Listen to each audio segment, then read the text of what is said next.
And so that was the first moment that something in me awakened, and I was willing to admit that this kind of faith that I'd gotten into, this particular group, was actually harmful for my spiritual life. Like I was willing to call Mm. things out to myself for the first time. So the denial sort of just broke in that moment.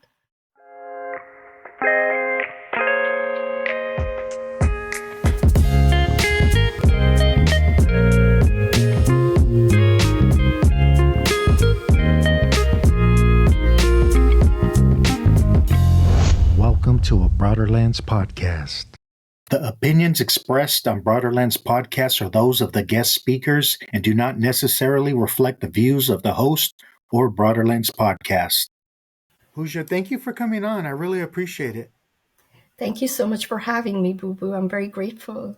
No, thank you. And I really love your story and your life and spiritual journey. And maybe you can start off because I tend to screw everything up when I introduce people. You can introduce yourself and tell us what you do. Yes, of course. So, Pooja Chilukuri, I'm an author and I also am a nutritional therapy practitioner. I live in North Carolina and I have a podcast called the Afterlife Podcast, where I interview people that have had near death experiences or spiritual experiences. So, we can explore some of the deepest questions of life together. So, in Wow, short, that's what I do. Yeah. that's awesome. Yeah, you have an awesome podcast, and I really appreciate it Thank for you. everything You you do do. too. Thank you. I appreciate it. I just started not too long ago, Yeah. 3 months ago. Yeah. So, yeah. Yeah. Um, This is awesome. maybe you have an interesting upbringing and life story. Maybe you can walk us into that if you don't mind. Uh, I would be happy to, Boo Boo, and thank you for giving me this opportunity to do that. So, yes, so my life story, it began in India. That's where I grew up, and I spent the first 19 years in India. And I came to the United States at the age of 19. And, what brought me here is actually a very peculiar story. So, I grew up Hindu, Mhm. and my parents were very open minded. So they allowed me to explore different religions, and they never stopped us from making friends, across different religions, different cultures. So I grew up with very rich experiences where religions were concerned. But I also grew up with kind of an unhealthy fear of God. This is because majority of the people around me that were practicing Hinduism were doing it in a way where it was very, rituals based, traditions based. You listen to the priest for a lot of things, and if you didn't do things a certain way, then you were afraid that the wrath of God would come upon you. So growing up as a teenager, I was like, I'm just gonna put all this spiritual stuff aside for a while. And so I became very goal oriented, pursued my education when I wanted to become a doctor. And while I was in medical school, I came down with something very peculiar. This is still in India. And in India, you can go to medical school straight from high school. So I was very young, I was just 17. And I developed symptoms that no one could understand. I was surrounded by the best medical teams. They didn't know what was going on. And all I kept hearing all day long was, we can't do anything. She's just going to waste away and die. And when you're a teenager, you really, you're so full of life, right? Hopefully, and so full of dreams, and you don't want to die. So I developed a lot of anxiety and fear of death. And I knew I had to get well somehow. I didn't know what to do because they were giving up hope on me in India. So one of my father's friends, he knew someone here at Duke University in North Carolina. And he suggested that I should come over here. And maybe with all the cutting edge research, someone would find a cure for what I was going through. And just not wanting to bore everybody with the details of that. But my body was just skin and bones, and I'd begun to waste away because I couldn't eat. I just could not eat. And they had to feed me, they had to make everything liquid and feed me with drops and spoons. And it was a nightmare because I would throw up. And you could throw up for 1 day, 2 days, 2 months. But I was doing that every day for 2 years. Wow. So of course they thought it's a psychological disorder, and they were trying to, take me to psychiatrists, have me checked out. But even they gave up. At one point, I remember being on 7 different medications, And all it did was made me try to go to sleep, but I couldn't sleep. So in that condition, I think that's a miracle that I somehow made it on that flight to the US. And I wasn't alone. I was with my uncle, my father's younger cousin. And once we came here, back in the day, this is over 30 years ago. So, it was a student visa. And I was studying undergraduate studies right next door to Duke University at Meredith College in North Carolina.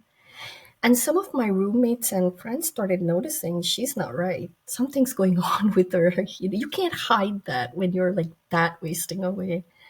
And so when they asked me, I told them I tried everything medically. I couldn't find the person at Duke that was supposed to help me. I tried calling them every day. They started ghosting me. And I don't know if they didn't even ever receive my calls, or if it was, now that I look back, I think it must have been divine. I think it was providence, and I'm glad they didn't take my calls, because what happened was some of my friends, they took me to a church. It wasn't like a church building. It was like they were meeting in someone's homes. It was a church group. It was a very small group, and they said, do you believe that Jesus can heal you? And I said, sure, yes. I mean, I had nothing to lose at this point. And I never expected what would happen next is that I healed. And I healed in an instant, because the next day when I woke up, I wasn't throwing up. I started eating. It took me a solid 2 months to believe that I was healed, because when you've been sick for so long, you get used to it. It becomes a part of you, which is kind of sad. But, once that was gone, I thought, well, this is interesting. So I decided that I was going to pursue Christianity as a religion. And I use the word as a religion because that's the mistake I made. And so my journey, yes, um, I uh, I thought, Jesus has healed me, so it was really worth pursuing to explore and to find out more. And it started out right because my desire was to really, really find out what happened.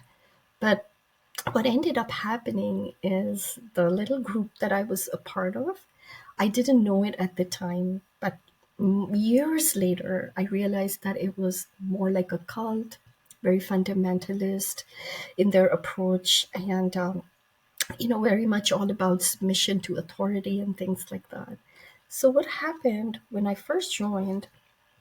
I also, one of the reasons I joined was not just that I got healed, boo boo, but something else happened. One day my dad had given me like a little prayer book.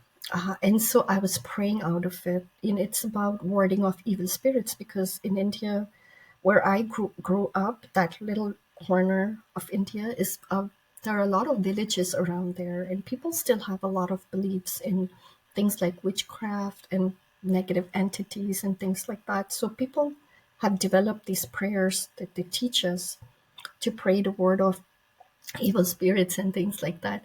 And this is after Jesus has healed me. I was still depending on that book and those prayers. And one day when I was doing that, I was a freshman in college. So, and I still remember this.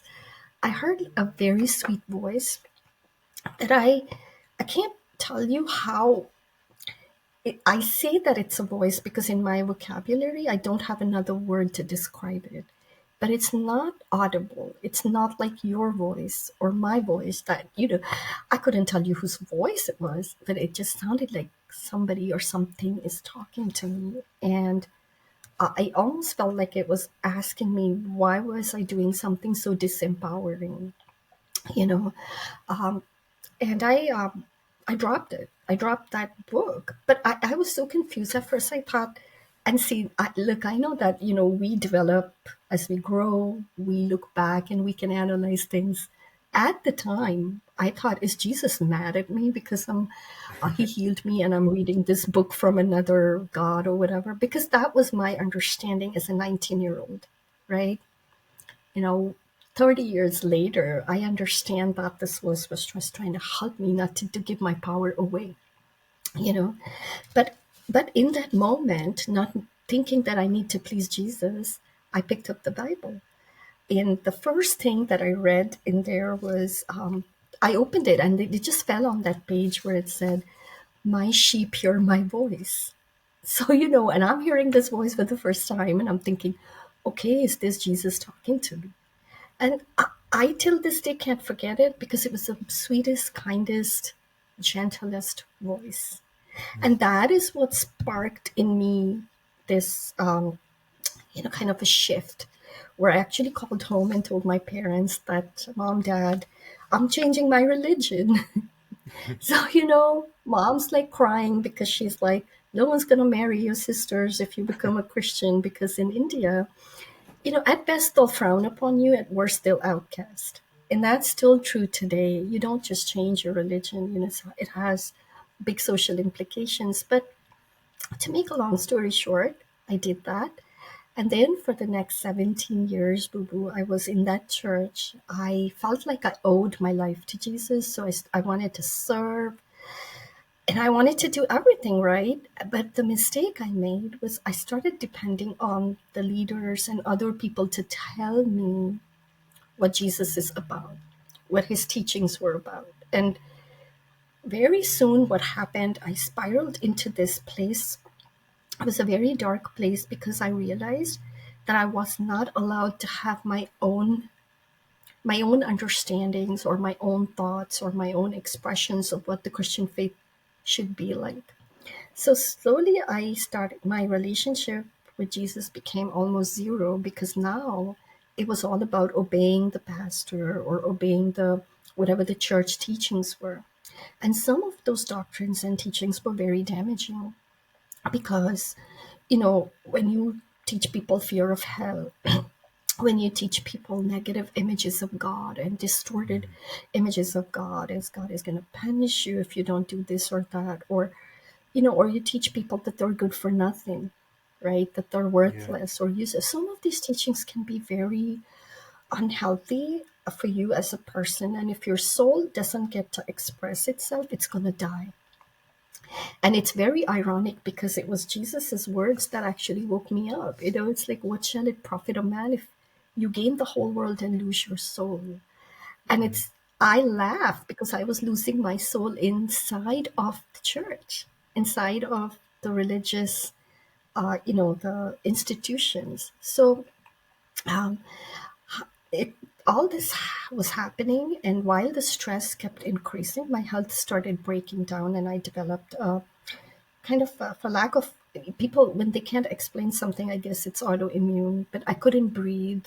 I would break out in hives. So my husband was also serving in the church, and both of us were overworked because the more you did, the more was expected. And then the rationale was if you pull back, you're backsliding and God's wrath is going to come upon you. So you just keep doing more. So those kind of teachings, that kind of a spiritual life was the most unhealthiest possible. And it started expressing itself in our bodies. We both became very sick. And so from there, I had a wake up call one day, and I could go on. If I definitely want to talk about that because that was so beautiful. That woke me up and got me out of that. But I'll let you, if you have questions, I'll take a pause. Oh yeah, I have a lot of questions. I love it.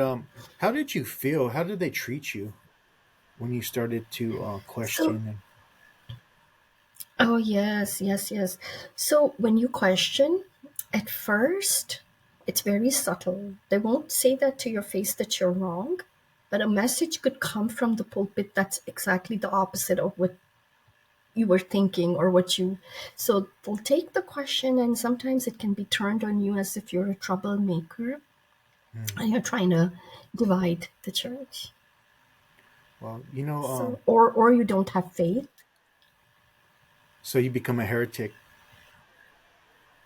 in a You way. become a heretic or a troublemaker. Yeah. The word heretic in Greek really means to have your own choice, and the word Then I am orthodox, a heretic. yeah, and the word orthodox means to think Yeah. straight, usually told by an authority. This is you don't question anything. This is the truth. Don't look this way. Don't look that way. Just be a Yeah. good little sheep. Yeah. Yes. Yes. Yes. Definitely, most definitely. Yeah. So, So, what else did you experience that was hurtful when you were in deeply seated in the church? right. So, the funny thing is, when I was deeply seated, I had bought into everything. So then it wasn't hurting because then I was just believing and, you go along and you're pleasing everybody. So everybody's happy with you. But it was once that I had my awakening. That's when all of the accusations started coming, that you're going after the devil. People wouldn't talk to me because the leaders had warned them that I'm following a different path and things like that. So, that's very hurting when you've had relationships in there that people that we were going to put on our will to be guardians for our children won't even talk to us, right? So you lose friends. You're accused also of betraying Jesus because you're betraying the doctrines. So those are certain things that I face them, but I know I'm not alone. I know a lot of people that are trying to leave very controlling faith based groups can experience some or all of this. I really relate to you because I experienced that in Alcoholics Anonymous, and that's become a religion. You know, and they say it's not; it's a spiritual movement. And I think originally it started as maybe a spiritual movement, but it became really religious really quick. It became really dogmatic, and Mhm. religion all has a symbol, right? Christianity, you'll see a cross, right? And all the Yeah, religions have symbolism, right? In AA, they have the circle and the triangle. yeah, They also have the Trinity, they within the triangle. They have doctrines like like in Christianity, for an example, you have canon gospels and non-canon gospels. In AA, you have hmm, AA approved literature or non-AA approved literature. And then you have someone that they look up to, which is the co-founder, Bill Wilson, and I think he was an awesome man.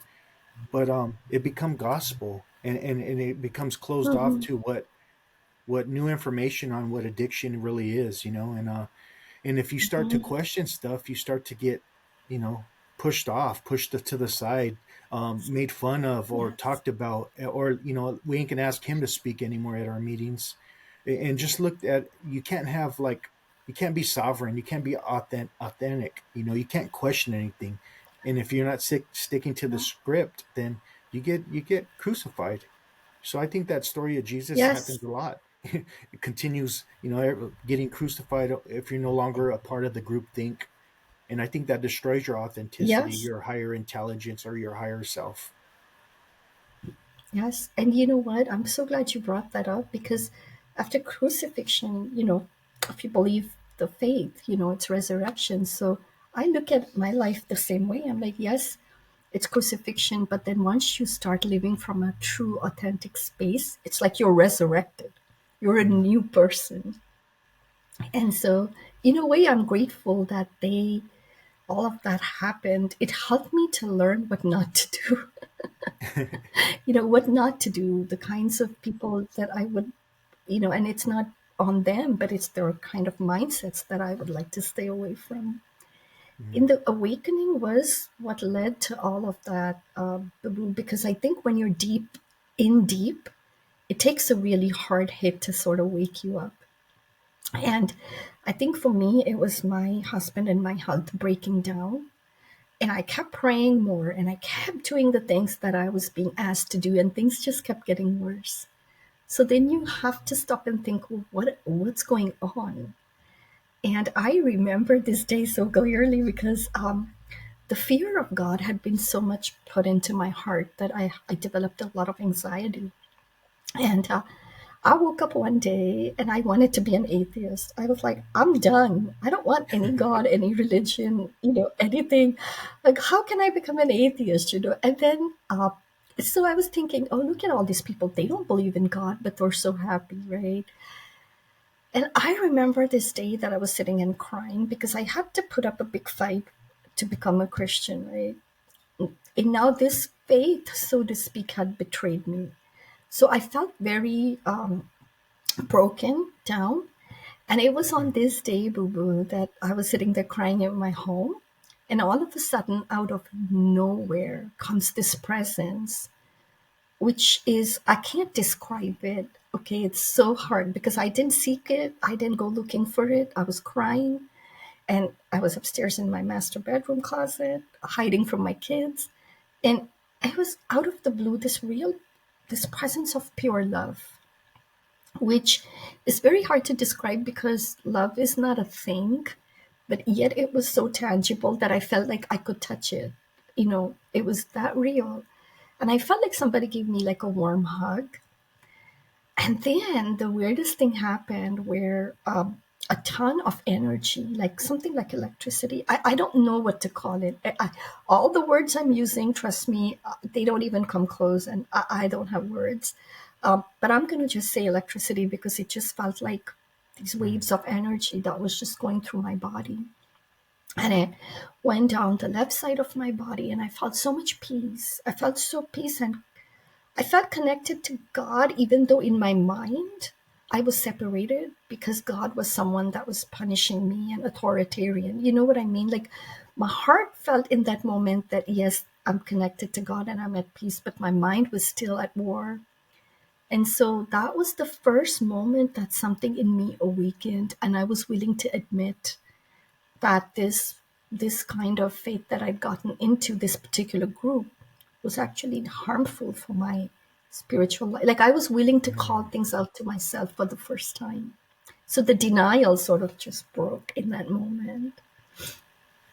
Yeah, we have so much similarities with our journey. I've experienced that rush of energy, like I felt like the flow of the spirit or something just went in from my from feet to my head and beyond. I felt so connected with life, with God. I realized that there's no separation between me, you, and God, because there's no in between. And see, it's funny because I like some of the Hindu scriptures. I have some in India. They have some of the most beautiful writings, like the self. Like, how do you see Krishna versus Jesus? Because I hear a lot of similarities. If anything, I felt like in India they understand who Jesus was better than pastors in America or in Europe. Yes, yes. When I was growing up, this is the thing. So because in India you have like so many gods, you choose whichever god that you want to follow. So when I was growing up, I never really explored or looked into Krishna much because Mm, for me the goddesses were it. I was like mm. they're strong and they're rocking it. So I was more into the goddesses, and not so much the male gods that we had growing up. So I didn't really explore that. But I will tell you one thing. Now that I've had time to think, and the part of Hinduism that I still feel very attached to are go a little bit further back than Krishna even, and they go to the Vedas, Okay, yeah. which is the perennial tradition in India. It's the very, which talks about God as being like a pure consciousness, and from which now all of us, everything has manifested. So that's part of my Hindu belief that I still value and cherish and hold on to. Even the Upanishads, am I saying that right? Yes, Um, yes, yeah, those are some beautiful writings. I am the self in all beings. When you realize that yes, oneness of life, I think that's what Christ consciousness is. I think it's that yes. it's what we call unity consciousness, or you become a Buddha because when you tap into that, and all those words kind of just like separate people and create confusion. But when you really enter I that know. state, I think it's beyond the words, it's beyond the beliefs, but it's in harmony with the oneness of life, like with the beautiful word saying It's, namaste. yeah, Understanding that greeting God. in here, Yes, understanding it. yes, yes. And I think that, Boo Boo, I think that sometimes, we humans, I think of like little children. They need so much structure and rules and things like that. But once they start growing, then they come into their own power, right? Mm. I think like a lot of religious teachings and beliefs are like that. You don't need them after a while, once, especially when you tap into that. that oneness and that consciousness. And he realized that we're all a part of it. I think that separation can only help us for a little bit while we're trying to figure out, I don't know, life. But after a while, it hinders us. Yeah, that beehive mentality. You eventually got to fly away and become free. I think it's important in the beginning, That's maybe right. for some people, but like I'm grateful for the 12-step communities. They helped me out a lot, but at the same time, Yeah. it served its purpose, and it was time to move on in order to grow to higher states of consciousness. Or I just get trapped in an invisible box, you know. But it Yes. served its And purpose. it did. And when we're growing, the people closest to us sometimes don't understand that. That was my thing, because when I had that encounter in the closet, I didn't know who that was. So the next day I kind of did like a test. I was like, Jesus, if this is you, then I want to experience this again. And every time I would say that, I would truly experience that energy flowing through my legs. But when I tried to tell this to my people at church, what I was told is that you're going after the devil. Like, that's not Jesus. And I just so but it didn't stop. Whether we believe or not, God's love in whatever form that we are able to experience and understand is going to come to us, because over there in that realm, none of this really matters. Yeah, you're right. You know, Osho once says, "I love the word devil." Because if you look at it spelled backwards, it's lived. And when we start to really live in heart centered and we start to really practice these principles that are in every religion beyond the belief Yeah, systems, yeah, we start to develop a life well lived. But if we don't live these principles and be more mindful, kind, understanding, compassionate, we become the devil. We become dark, we become ignorant. And I love the word yes, ignorant because it's an extension of the word ignore. And when I ignore my daily behaviors, my life, and how I treat others and myself, that voice in the head, how I'm speaking to yes, myself, I become very ignorant, and start to yes. suffer more. So, That's so true. So true. Yeah, one thing absolutely. that helped me out is in the Dharmapada, the Buddha says you got to be willing to walk alone if people don't understand your path. I'm paraphrasing, Mm-hmm. but that verse found me in the right time because it was hard at times. Like you said, you were in the closet, crying and just Yeah, feeling, hurt from people shunning you off or making fun of you or laughed yeah, at you. When they promise you, yeah. like in the AA community, they promise you an awakening. But if you actually really have one and be more authentic, to thy own self be true, you get chopped down because you're no longer stuck in the groupthink. Yeah. Mm-hmm. And I think that's what helped me to leave, because the more I was experiencing Jesus personally for myself, I understood his teachings in a different light. And one of the things that he said was, "My yoke is easy and my burden is light." But every time I went to church on Sunday, this particular church, I came back with more burdens, more Mm. heaviness. So that did not add up for me, boo boo. And at some point I had to understand that I needed to separate my faith in Jesus from the religion. And that's been quite a process for the last 12 years, let me tell you. Well, I admire you for that, and I think that takes a lot of courage and faith in yourself. Because it's hard. Because even in the 12-step communities, they'll say you're going to drink again, and to drink is to die. They put all this fear in you, Yeah. and I think it's not because the people are Yes. bad. It's unconscious. It's an unconscious collective It's or a, a collective ego that it yes. becomes when we don't really like the light of awareness shuts down, and then we start talking in these negative fear-based belief systems. And Thomas Paine said something Yes. beautiful. He said a cruel god makes a cruel person, and it could be harmful, and it causes separation. And I always look at, like, what's truth? Okay, is it causing unity or disunity? And you, Mm-hmm. you talk about, I heard you Mm-hmm. bring up about your family and different religions, and has that affected religion affected your family? And you brought it up in already in your story, but How has that touched your family in positive or harmful ways? So, yes, of course, so when I first decided to become a Christian, my father was very happy because he had suffered a lot with me through my sickness for 2 years. Mm, And so he was very grateful. And, in Hinduism, back growing up, it was, like I said, we had all these gods we could choose from. So for my dad, he was happy to have Jesus because he never, they never opposed any other religious teachings or beliefs. But like I said, my mom was very worried because, again, in any religion, once you are part of a group, you can get ostracized when you're changing your belief, right?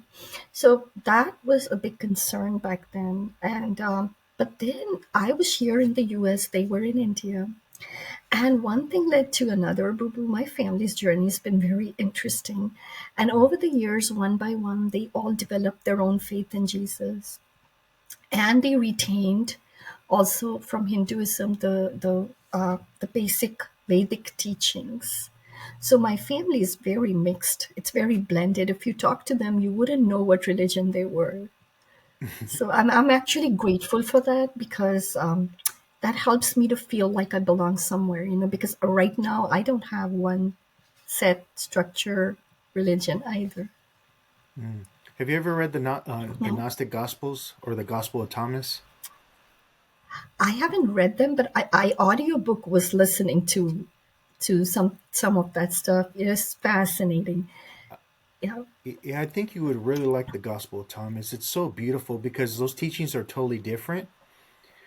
yeah, They're sayings of Jesus, supposedly of Jesus, and some of them are really old and some are a little bit newer. But yep. I like Elaine Pagels because she says the Gnostic text of Thomas is maybe just as old as John. You know, Wow. but it's all. I yeah, Oh, yeah. go ahead. No, I'm gonna make a note of that. I'm just because it's been on my mind, but this time I think this year is my year to actually. Yep. And there's another book which actually saved my life because I never wanted to give up on Jesus, but I wanted to reframe and relearn for myself. And it's a Franciscan minister by the name of Richard Rohr, and he wrote this. He was on Oprah Super Soul Sunday. That's where I discovered him, and he wrote this book, The Universal Christ. Mm, And once I started reading that, Boo Boo, it sounded so much like the Vedas, to me, because the Christ consciousness, again, that one love, the unity consciousness. Yeah. wow. You know, it's crazy, and I've shared this before, but when I was a kid, I remember feeling like I lived in India at a different time. I believe in different lives, I don't think there's Yes. just Yes. I Mm-hmm. believe in reincarnation because I've always knew that, and I didn't understand it, but I knew it in my core of my being as a little boy. I know I lived in ancient China, the Himalaya area. I lived there, and I lived in Samoa at one time. I know I lived in Kemet, which we call Egypt, at one time. Like I had these little bit of Mm-hmm. remembrance when I was a really young kid. But when I had my awakening in 2009, I went back to this those teachings, of the East, and so I started to study everything, and a lot of stuff started to come to me, especially the Gnostic texts of Thomas. But Mm-hmm. Yogananda came to me, and it took me a while to figure out who this was. I feel like he guided me. You heard of Paramahansa Yogananda?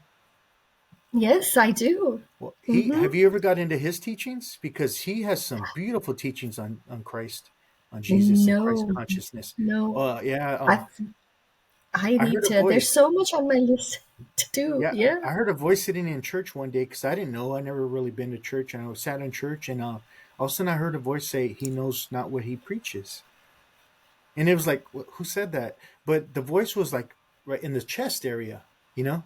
Um, it was more of a feeling, but it was speaking to me, if that makes sense. Anyways, Boo Boo, that's exactly what I was talking about earlier. So you understand when I say yeah, yeah, voice. yeah. I totally understand your experiences because I've had them, and I don't feel Yeah. like other people are having these experiences as well. Mhm. Um, yeah. So I've just learned from everybody, and I think that's the beauty of spirituality and being authentic and really just seeing what you like, hear, and dislike, and just take what you like, leave the rest. And that's kind of the platform I try to put out in this podcast, is just to, take what you like and leave the rest, or just question stuff. It's okay. And it's okay to disagree and agree with, and you don't have to be us against them mentality like we're taught in today's world. No, you're absolutely right. Take what resonates. Sing Yeah. your song, right? Yeah. It's we're all unique. We're all unique. So, yeah, Yeah. Thank you. absolutely. What kind of healing process did you go through to overcome, or because would you call yourself experiencing a little bit of religious trauma? Yeah, I did. I experienced a lot of it, especially in the beginning when I was leaving. And I think you've touched upon it, because when we were leaving, our reason for leaving was not good enough. Our reason for leaving was that we had awakened, and we felt that our soul, God, however you want to look at it, was calling us to a better experience. So that's frowned upon, right? You only leave if the leaders give you permission to leave. And so if you don't, then the wrath of God will come upon you, right? So that anxiety creates trauma. I did not even know that I had religious trauma because that word did not even exist 10, 12 years ago. I left in 2011, and this word is it's been recently coined by a psychologist. Her name is Marlene Winell, and back then, there was no word. I just knew that I was experiencing anxiety, and my heart would like start racing if I was near a church building, or if I would listen to some of the songs that we used to sing. I felt like I couldn't breathe. Later, I learned that those are trauma signs, that your body is stored somewhere. Mhm. And so back then, I just thought, oh my God, this it just doesn't feel good. And thank God that I can see that I have healed. It's been 12, 13 years, and those things no longer happen. But the healing journey was long. It was long. I want to say that it's only been about 3 or 4 years that I feel fine, you know. Um, but the healing journey was a process, Boo Boo. I think it was a dance between me and the universe, right? I have to do my part. I have to do my part. And my part is a lot of work. But I have to say the universe, like I felt very supported during the process because things I needed would just show up, the synchronicities, people I needed, uh, things I needed to hear, things I needed to read. Like it was just miraculous how things showed up. My part was to take advantage of them and retrain my nervous system, so, and that's a big, and part of that retraining is reframing, right? So I'm also a nutritional therapist and a health coach. So I know the power of reframing. So for me, if I wanted to heal from distorted images of God, I had to first of all reframe the Bible, Mhm. everything in there. I had to re understand Jesus. But even more than that, I stumbled upon NDEs and people that have had spiritual experiences, and listening to their stories really, really began that healing in a big way. Yeah. And like I said, I felt supported because the presence that was with me every day, the kind, gentle, loving presence of Jesus, also kept validating that God is love. God is not judgment. God is not punishment. God cares. God does not want us to live a life where we are being controlled by a person or an institution. We In the have to Bible, be authentic. yeah, you're right. And in the Bible, it says, "He that dwelleth in love dwelleth in God, and God in him." And in the Bhagavad Gita, it says, "I look upon all creatures equally; none are less, and none are more dear. But those who worship me in love Nope. come to life in me, and I come to life in them." It's In just them, universal yes.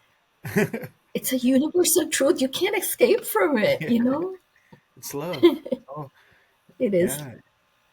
Yeah. Um, how did it affect your immediate family during this whole process of healing? Yes, of course. So, my husband and um, my children, I had to uproot them from the only community they knew Mm, because they were born into that church, right? They were all their friends, all their life, everything was there. And my husband also was doing like a lot of like service works in the church, and he had not been affected like me, right? Because he's very logical, and somehow he had been able to separate the wheat from the chaff, so to speak. Like it was easy for him to sort of just flick off all the teachings that were not serving him, you know. Mhm. But he was very supportive. But I have to say, and this is the truth, when you leave, you lose community.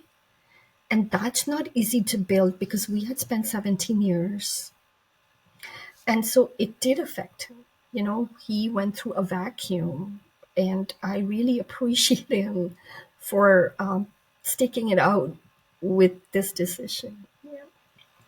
Wow. Yeah. So, and my children too, I actually am kind of grateful that they totally removed them from that one because I didn't want them to grow up hating God or Jesus. So it's, for me, I think of it this way. I'm like, guys, you get to choose, you experience for yourself and choose your path. But I don't want you to grow up hating anything. Make your own choices, but don't have to be fearful. Yeah, Yeah. thank you for sharing that. Yeah, I so relate to you about the religious trauma, but in the 12-step community. And I like what Gabor Mate teaches about the big T traumas and the little T traumas. Some people, like a girl that I interviewed a while back, she had the big T, traumas in religion. And it's horrifying what she experienced. But I think I had the little T traumas, where they kind of shame you, make fun of you, you're no longer a part of. And those are hurtful because trauma really means wound. So it kind of knocked me out of self for Yeah. a minute, but then I was able to shake it off, utilize these principles, pray, meditate, and Mm-hmm. etc., and then really process things in a very helpful way, which got my health back and went back to self. If that makes any sense. Absolutely. That I relate with very much. Yeah, I do. Um, my good friend, one of my good friends that I she her father was a Muslim and her mother was a Catholic. So as a young kid, she used to worry about how her whole family's going to go to heaven. And that's very kind of traumatizing Mm. if you really think about it, how a little kid it's in worry, scared, fear, afraid of her And family not going to heaven. And I hear you sharing something similar. I heard you share something similar. Would you like to touch on that? yes, you're right because my family, they believed in Jesus, but they were not the kind of Christians that this church approved of. So in their book, my family was gonna go to hell as well. And doesn't matter what age you are, whether you're a little kid or a grown up, if you buy into that, that's gonna leave you so much depression, anxiety, fear, you name it. And so I cannot even imagine when kids are fed that kind of stuff. And another thing that I was also told is because my family's not spiritual enough, so I can't listen to them. And this is hilarious because they had the same faith as me. So what's your path So now? Oh, I'm sorry. Go ahead. no, no, go ahead. No, I was just gonna say that that can also mess up your relationship with your parents and siblings, and it's not easy. Yeah, I hear So, you. It causes a lot of separation. Again, for me, truth yeah, is it unifying or is it causing disharmony with the oneness of life? that's a very beautiful way to filter things. Yes. Thank you. Yeah. So, what is your spiritual path or religious beliefs look like today?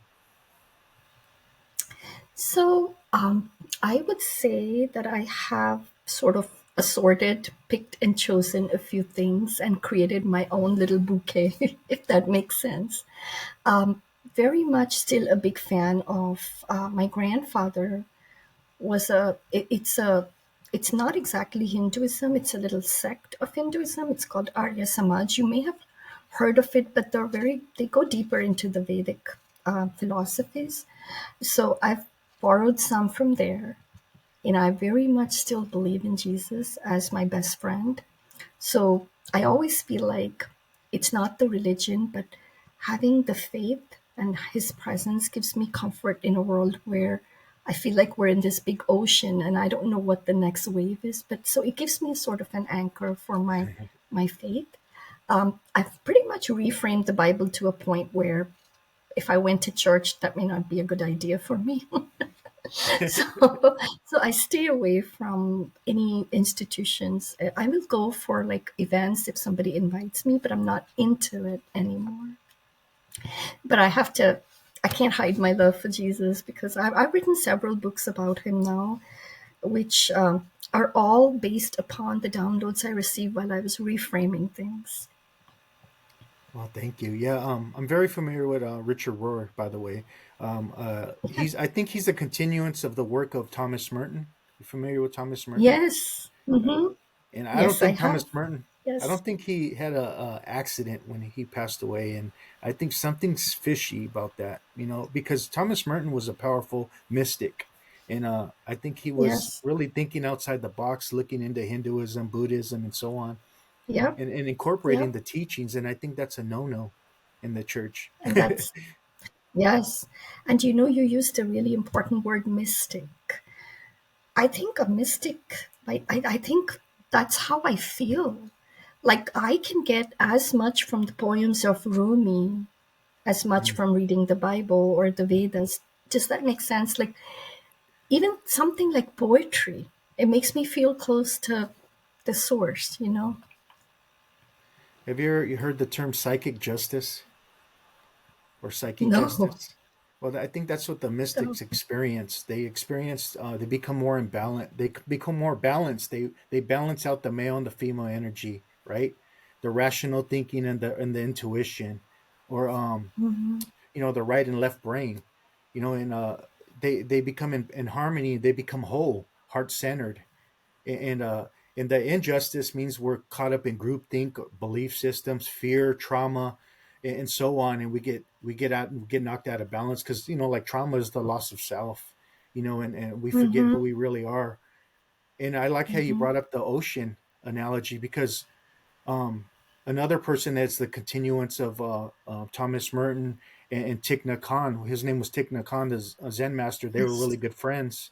They understood each Yes. other because the mystics understand, theologians will argue, right? And Yep. Thich Nhat Hanh said, and he has some beautiful teachings as well. The Living Buddha, the Living Christ. It's a beautiful book. You might really Mm. want to. That's a good place to start, and it's very, it's beautiful written, But Thich Nhat Hanh says, enlightenment is realizing you are the water, not the wave. And there's another saying, if you don't become the ocean, you'll always be seasick. And I think hell is the beginning of my belief in separation of God. And I think what Jesus and the Krishna and all these other great ones all did was come to do is really give us a mirror to show us and remind us who we really are. The Christ in you is your hope and glory, as Paul said. And when I realized that, Yes. I am God, which the ego can't comprehend. Oh, that's my oneness. I'm one with God. I and my Father are one. Yes. That everything changes, everything shifts. You're in harmony. You're in Christ consciousness or that universal consciousness that they're all tapped into. Yeah, And think about how empowering that is, Boo Boo. And yeah, and why would an institution want to give away all its power, right? Like it is back to power. yeah. And that's why the Gnostic texts were burned, thrown in the Nile River. They were, et cetera, et cetera. But we found some in 1945. And I think there's a reason why we found them. Something's trying to tell us something like spirit. And we found these Gnostic texts, Yeah. and they're beautiful because this Jesus in the Gnostic text is teaching illusion and enlightenment versus repentance and needing a savior. He's like Mm-hmm. reminding us, telling us to go Mm-hmm. within. What you find with it is what you find what is within you, what you find will save you. If you do not find what is within you, what you do not find will destroy you. So beautiful. Will destroy you. Yeah, yeah, so beautiful. Yes. It is. So Goodness. So many. which I feel like I've picked up so many treasures that I need to go explore. I had a lot of stuff come to me. Like it's crazy. Like without like when my awakening process, it was just stuff was just coming to me, and I wasn't raised that way. I was raised to be a little thug, a gangbanger, not raised in religion, so yeah, it's amazing. It was just a good process, good journey. It is. Yeah. Even the stuff I Yeah. call That's negative. exactly what it is. Yeah. So what's your how do you look at the difference between spirituality and religion? Or is there a I difference? think religion is, I think there is.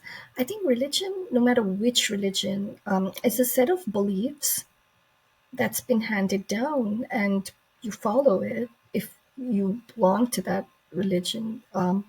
But I think spirituality has more to do with your personal experiences and authentic expression. Wow. So, uh, so in my mind, that's how I separate them.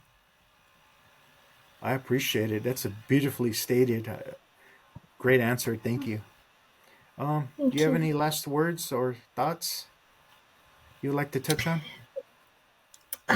I don't know, your audience, but if anybody's listening to this, and if they've had any kind of a religious trauma or, have just experienced some of these things that we're talking about, I just want them to know that there's hope because the ultimate expression of the love of source is that source decided to create you and me, right?